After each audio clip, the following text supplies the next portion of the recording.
Dear the Goody Yadi, kamusta po kayo? Sana ay nasa mabuti kang kalagayan.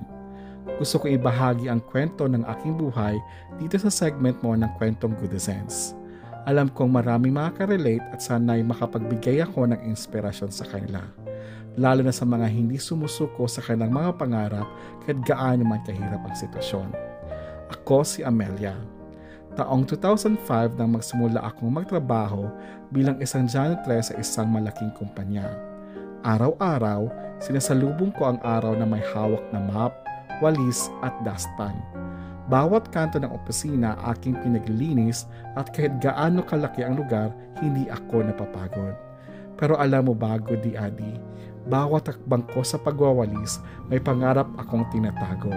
Hindi ko lang sinasabi kanino man.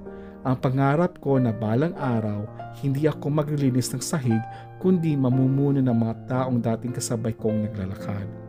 Ang hindi alam ng mga tao, pagkatapos ng shift ko, hindi ako umuwi agad para magpahinga. Sa halip, diretso ako sa isang maliit na silid na inuupahan ko.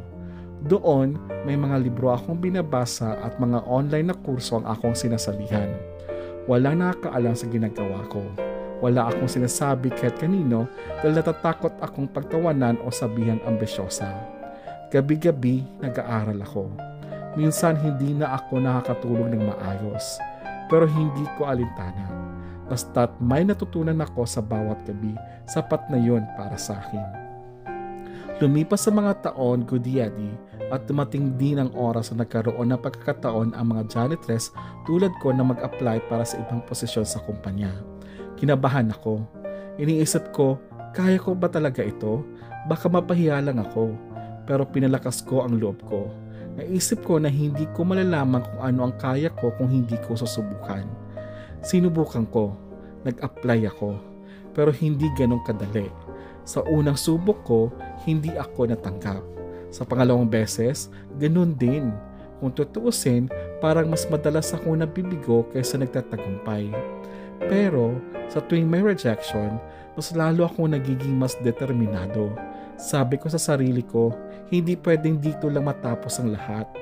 Alam ko na kapag ipinagpatuloy ko, balang araw, makakamit ko rin ang pangarap ko. Hanggang isang araw, isang tawag ang nagbago ng buhay ko. Tinawagan ako ng HR at sinabi nilang natanggap ako bilang team leader sa maintenance department. Parang lumundag ang puso ko sa tuwa. Sa wakas, may kaunting bunga na ang lahat ng pagsisikap ko. Pero hindi pa dito natatapos ang kwento, Goody Yadi. Ito pa lang ang simula. Sa bawat promosyon na natanggap ko, mas lalo ako nag-aaral. Hindi ko hinayaan na makapanti ako. Mula sa team leader, naging supervisor ako, hanggang makarating ako sa managerial level. Hindi naging madali ang lahat ng ito. May mga oras na gusto ko na sumuko. Lalo na kapag pakiramdam ko ay parang hindi na ako makakausad. Pero tuwing iniisip ko kung saan ako nagsimula, bumabalik ang lakas ng loob ko. Makalipas ang ilang taon, hindi ko inaasahan na aabot ako sa puntong ito. Bilang CEO ng kumpanyang minsan ko lang pinangarap pasukan. Oo, Goodizens, ako na ngayon ay namumuno sa kumpanyang dati ko lang nililinis. Nakakatuwang isipin pero totoo ito.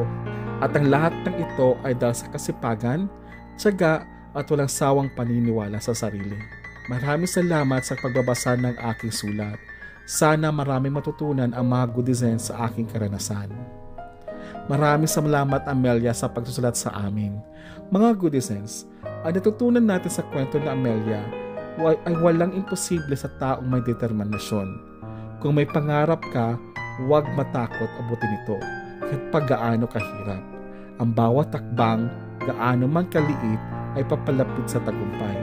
Kapag pinagsama ang sipag, tiyaga at paniniwala sa sarili, walang bagay na hindi mo kayang abutin.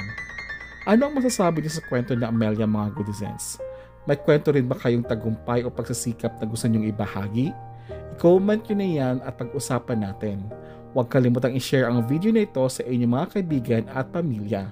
At syempre, i-follow at i-subscribe kami sa lahat ng aming social media platforms para hindi nyo ma-miss ang susunod na kwentong Goodizens. Hanggang sa susunod nating kwento, mga Goodizens, paalam!